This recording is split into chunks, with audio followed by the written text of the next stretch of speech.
Hey friends, it's Michael Kingswood and it's story time. Happy New Year! On into 2022 and back into my podcasting journey.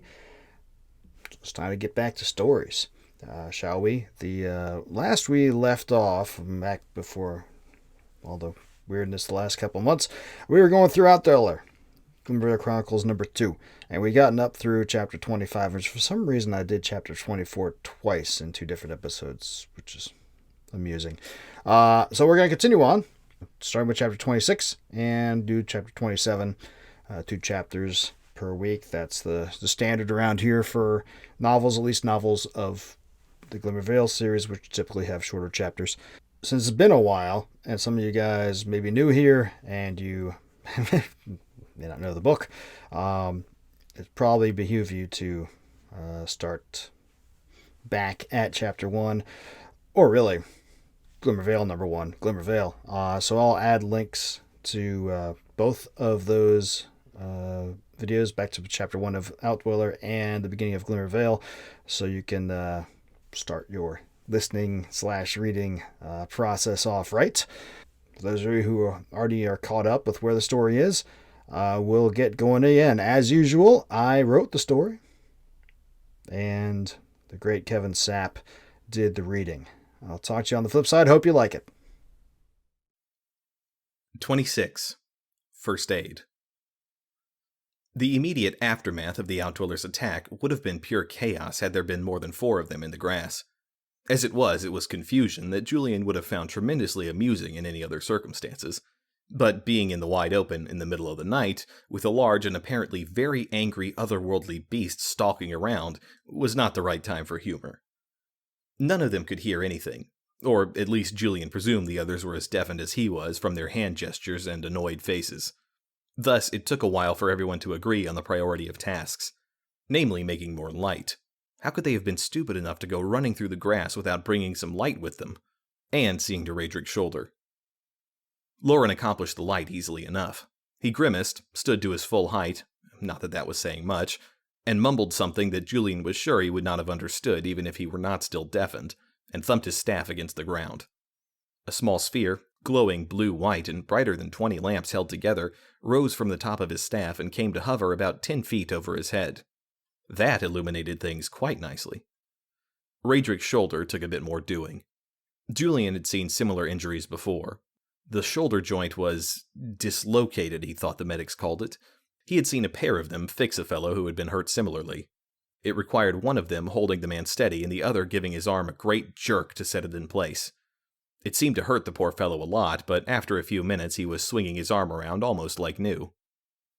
Julian tried using only gestures to pass along what they would have to do and received only a blank stare and a raised eyebrow from Melanie. Raedric nodded. He had seen it done as well. Loren could not be bothered to help. He looked down at Julian, Raedric, and Melanie and sniffed, then looked away, out into the night. Anger surged through Julian for a moment, then faded just as quickly. The mage had a point. They could not all tend to Raedric. Someone needed to keep an eye out in case the Outdweller came back.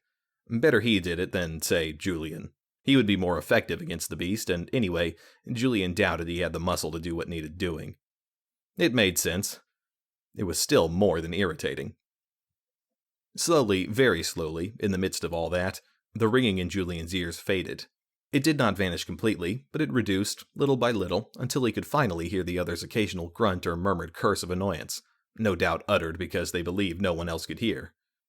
Julian did not realize it had happened until, after Loren refused to take a hand with getting Raedric's shoulder in place, Melanie let loose a particularly colorful remark about his heritage. He couldn't help it. Julian started to chuckle. Melanie looked at him, crossly. "What are you laughing at?" She stopped abruptly, and her eyebrows rose high on her head as she smiled. In relief if she felt at all like Julian did. They exchanged grins, and Julian could not help but notice how the blue-white light from Loren's spell made her eyes seem to glow. A long moment passed in silence. Raedric cleared his throat. "Little help here?" Melanie gave a little start. Julian felt his cheeks go warm and he coughed into his fist. "Right," he said. "This is going to hurt." "I know that." Raedric was already speaking through clenched teeth. It hurt already. obviously. Julian gave him an apologetic half-smile, the most he could muster right then, which Raedric returned with a roll of his eyes and an impatient grunt. Melanie placed her hands on Raedric's good shoulder and the meat of his neck on the injured side, being careful to keep clear of the shoulder joint itself. "Okay," Julian said. He took hold of Raedric's arm just above the elbow and placed his other hand on his shoulder. His fingers touched Melanie's, and for the briefest of moments his thoughts lingered on the softness of her skin. Enough of that. He took a deep breath and looked at Raedric in the eye. "Ready?" Raedric nodded. 1. Julian tightened his grip on his friend's arm. 2. Raedric drew a deep breath. 3. Julian pushed Raedric's arm upwards into its shoulder socket with all the force he could muster. Raedric cried out, loudly. Very loudly. For a second, Julian wondered that his ears did not start ringing the way they had after the Outdweller attacked with sound as loudly as he screamed. And then, a moment later, it was over. Julian released his friend and backed away. Melanie did the same. Very slowly, Raedric rolled his shoulder, wincing the whole way. "That," he said, breathlessly, "was horrible." "But did it work?" Melanie was all business in her tone, though her eyes showed her concern as she looked at him. Raedric gave his shoulder another couple rolls, then moved the arm back and forth a couple times. He nodded. "Think so. For the time being, anyway." Relief flooded through Julian, and he grinned from ear to ear. He stood and offered Raedric a hand up. "Better have the healing house take a look at it when we get back anyway," he said, "just in case." Raedric accepted the hand up. He used his sword hand, which was uninjured. "Oh, I will." He got to his feet, then took a moment to retrieve his sword and resheath it. Then he turned his gaze, all business again, toward Lauren. "Well, Magister, do you know where it went?" Lauren was peering off to the northeast, into the grass away from the Outdweller's trail. He did not turn his head when Raedric addressed him. He just looked at Julian's friend from the corner of his eye and nodded. "It has moved away again." "You can still track it?" Lauren nodded again. "The trail is fresh." "Then let's get to it." 27. On the Trail. There was a brief debate over what to do with Lauren's sphere of light, but in the end they opted to keep it lit. The Outdweller already knew they were there, and presumably its master, the fugitive, would find out as soon as it communicated with them again.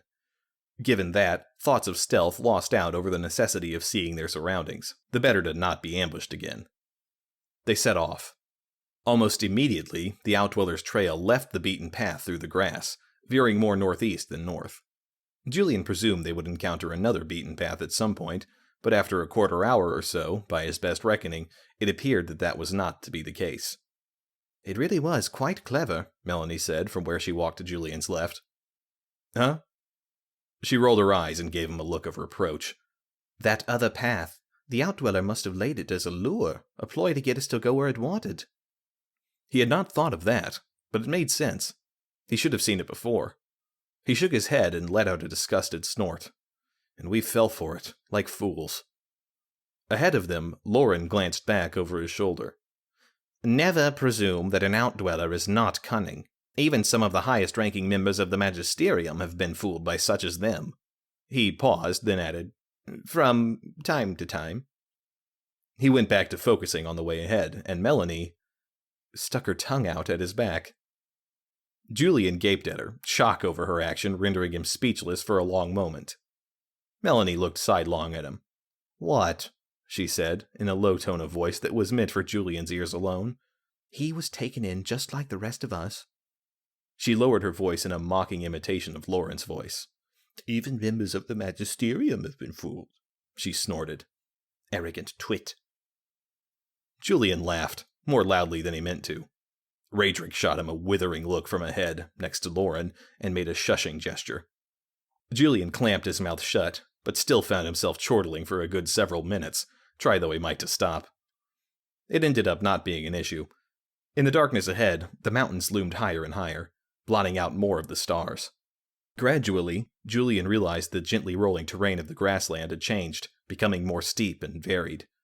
They had entered the hills at the foot of the mountains.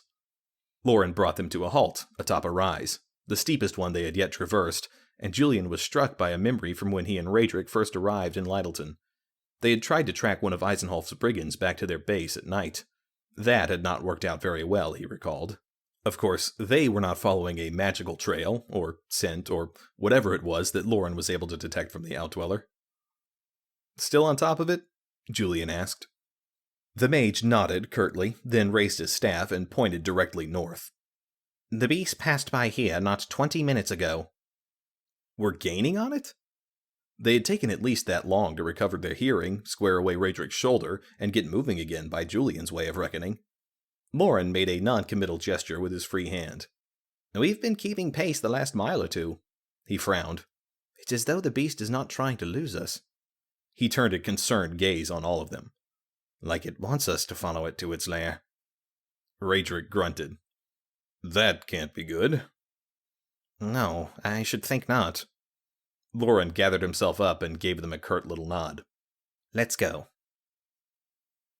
The trail led down the hilltop where they stopped, and then ran to the left, northward, in the small valley created by a trio of nearby hills. Again, Julian was struck by the similarity with the brigand incident, and he found himself wondering whether the Outdweller and its master, or whatever their relationship was, were encamped in another one of those things the brigands had used. What was it Melanie called it? He could not recall. Julian shook his head at his own foolishness. No way there were two of those things here in Glimmervale, not as rare as Melanie said they were. If so few mages could do it... Wait a second. Melanie, he said, I thought you said there were only a few men in the entire world who could make one of those plane things. She quirked an eyebrow at him. You know, the between-plane whatever you called it. She smirked at him. You mean a transplanar rift? He nodded. They are exceedingly difficult to make. Only a very few have the skill. So this guy, this fugitive, is one of the most powerful mages in the world if he can do that. Julian swallowed and looked around at the hills on either side of them, suddenly quite a bit more nervous. How are we supposed to take someone like that down?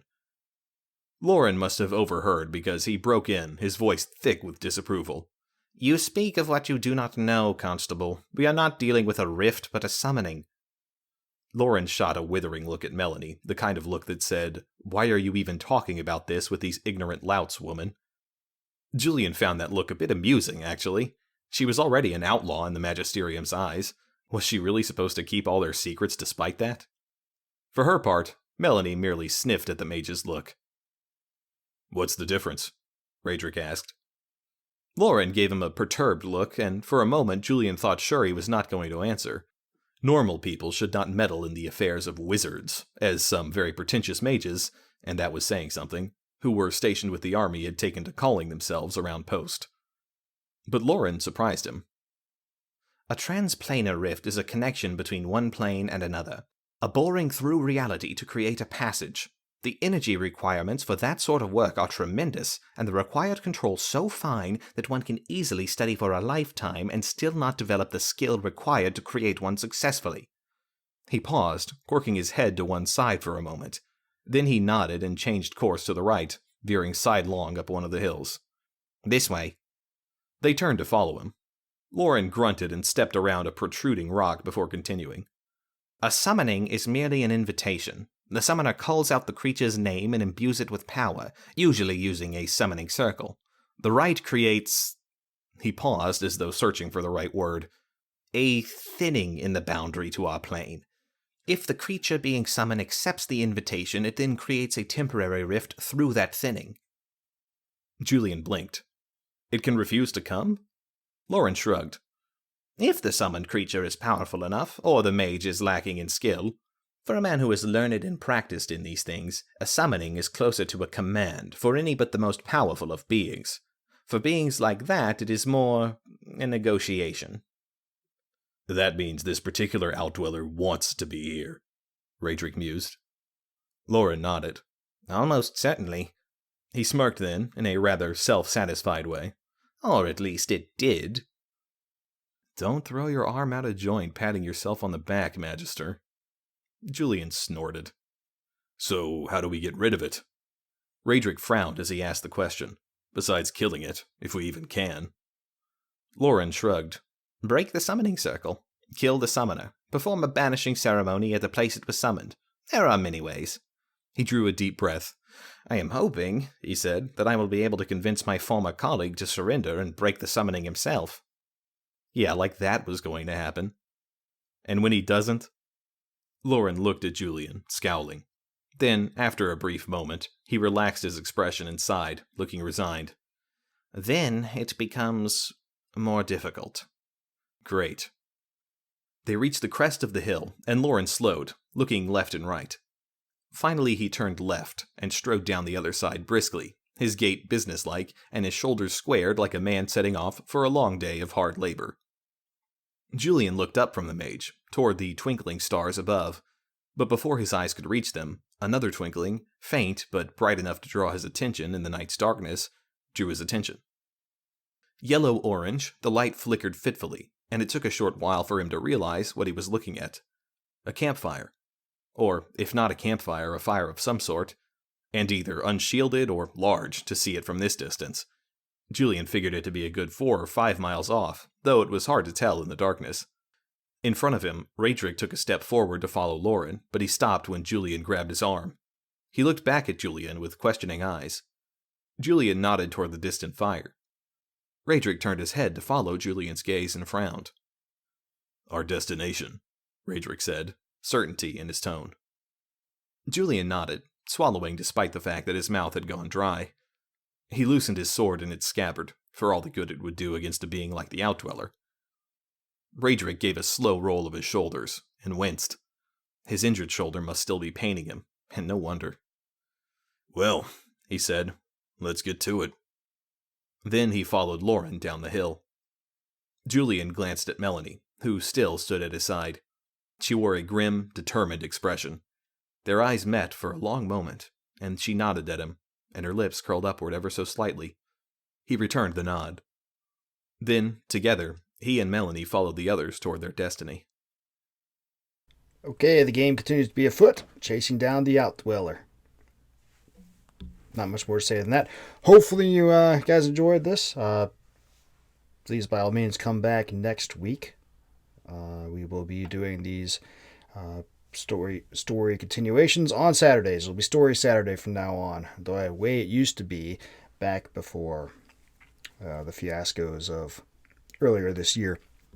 But continuing on that, after we finish out Dweller here in another couple weeks, we'll get on to short stories, a whole bunch of short stories to read through to you guys, and do one a week.